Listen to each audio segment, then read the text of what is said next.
जी आज यौम आशूरा 10 मुहर्रम के मौके पे जो अज़ारुद्दीन का जुलूस निकलता है उसके हस्ब मामूल में उसके साथ जहाँ से वो शुरू होता है कुछ देर जुलूस के साथ चला हूँ।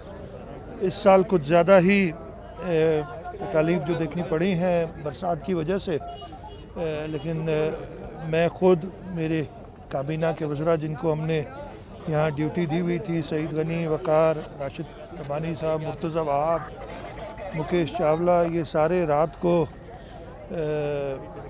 जो भी रूट था जुलूस का उसको ख़ुद चेक किया है।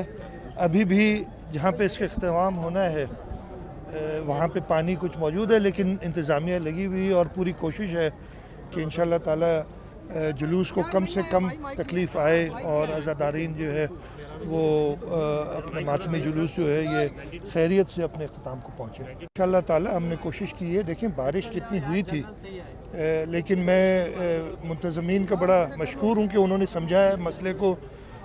उन्होंने कल भी जो इंतज़ामात पॉसिबल हमसे हो सकते थे हमने किए थे और उसके साथ हमारे साथ तावन किया। ज़रूर कुछ तकालीफ उनको आई हैं।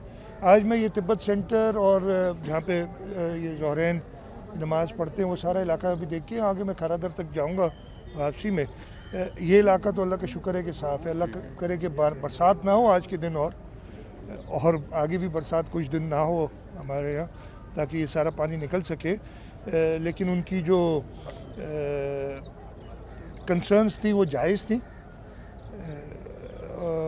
हमारी भी जो कंस्ट्रेंट्स थी वो भी सब देख रहे थे। इतनी बारिश के बावजूद अल्लाह ताला का शुक्र हुआ है कि काफ़ी हद तक ख़ास तौर पे जो मुहर्रम के हवाले से जहाँ जहाँ मजालिस और जुलूस थे उनके रास्ते काफ़ी क्लियर किए हैं इंशाअल्लाह ताला। आज कल से तो बेहतरी बहुत है।